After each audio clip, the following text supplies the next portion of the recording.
कुछ कहानियां होती हैं ना जो हमें अंदर तक डरा देती हैं। आज हम एक ऐसे ही मॉडर्न हॉरर स्टोरी को परत दर परत खोल कर देखेंगे। ये कहानी है एक यूट्यूबर की जो भूतों का पर्दाफाश करने निकला था, लेकिन एक ऐसे सच से टकराया जिसके बारे में उसने कभी सोचा भी नहीं होगा। कहानी का जो हमारा हीरो है स्वस्तिक, उसका बस एक ही मंत्र था, भूत वूत कुछ नहीं होते, सब मन का वहम है। और इसी एक आइडिया पर उसने अपना पूरा यूट्यूब करियर बना लिया था। उसका काम था तर्क से हर डर को हराना। तो चलिए कहानी की शुरुआत करते हैं। मिलते हैं हमारे इस निडर हीरो स्वस्तिक से, जो एक ऐसी चुनौती लेने जा रहा था जो उसकी पूरी दुनिया को हमेशा हमेशा के लिए बदल देने वाली थी। तो ये स्वस्तिक, जिसे उसके लाखों फैंस द नाइट हंटर के नाम से जानते थे, कोई आम यूट्यूबर नहीं था। वो एक मिशन पर था। वो खुद को नास्तिक और तर्कवादी कहता था और उसका एक ही मकसद था, दुनिया की सबसे डरावनी जगहों पर जाना और ये साबित करना कि हर खौफनाक आवाज और हर हिलती हुई चीज के पीछे कोई लॉजिकल वजह होती है। और इस बार स्वस्तिक ने जो जगह चुनी थी वो थी एक वीरान अनाथालय। एक ऐसी जगह जहां 15 साल पहले एक भयानक आग ने कई बच्चों और उनकी देखभाल करने वाली की जान ले ली थी। लोग कहते हैं कि उनकी आत्माएं आज भी वहां भटकती हैं। स्वस्तिक के लिए ये बस एक और अंधविश्वास था जिसे उसे कैमरे के सामने तोड़ना था। लेकिन उस रात उस अनाथालय के अंदर स्वस्तिक के तर्कों की दीवारें हिलने लगी। जैसे ही घड़ी ने रात के 3 बजाए, घटनाओं का एक ऐसा अजीब सिलसिला शुरू हुआ जिसे समझाना लगभग नामुमकिन था। सब कुछ एक छोटी सी बीप से शुरू हुआ। 2:55 पर एक मोशन सेंसर बजा।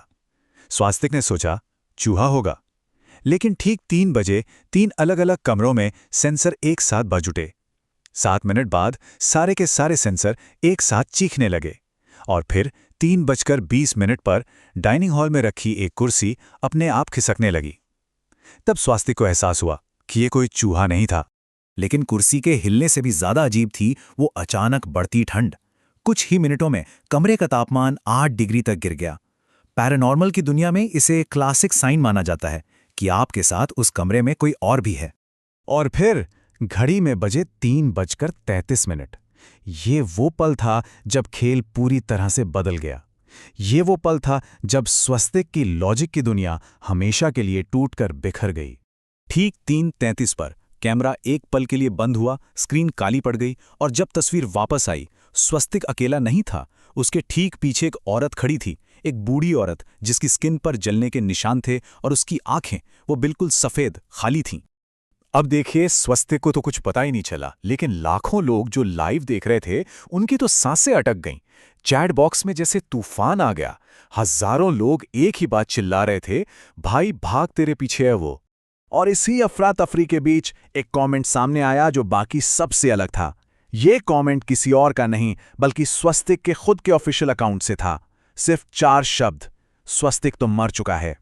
स्वस्तिक ने सोचा पक्का अकाउंट हैक हो गया है, और क्या सोचेगा कोई। लेकिन फिर उसी के अकाउंट से एक और मैसेज आया, तुम्हारा अकाउंट हैक नहीं हुआ है, तुम सच में मर चुके हो। और बस इन शब्दों के साथ स्वस्तिक की पूरी दुनिया बिखरने लगी।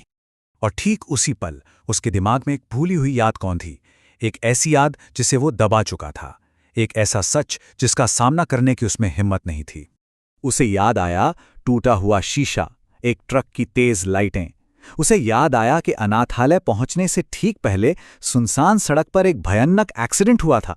कहानी के शुरू में ही हमें यह बताया गया था, लेकिन उसने और हमने भी इसे नजरअंदाज कर दिया था। सोचिए कितनी बड़ी विडंबना है। वो इंसान जिसने अपनी पूरी जिंदगी ये साबित करने में लगा दी कि भूत नहीं होते, वो खुद एक बन चुका था।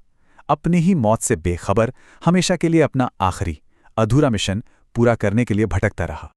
इसी को कहानी लिखने की भाषा में फोरशैडोइंग कहते हैं। मतलब लिखने वाले ने हमें कहानी के शुरू में ही इशारा दे दिया था, लेकिन हम सब बिल्कुल स्वस्तिक की तरह ही उस सच को देख ही नहीं पाए।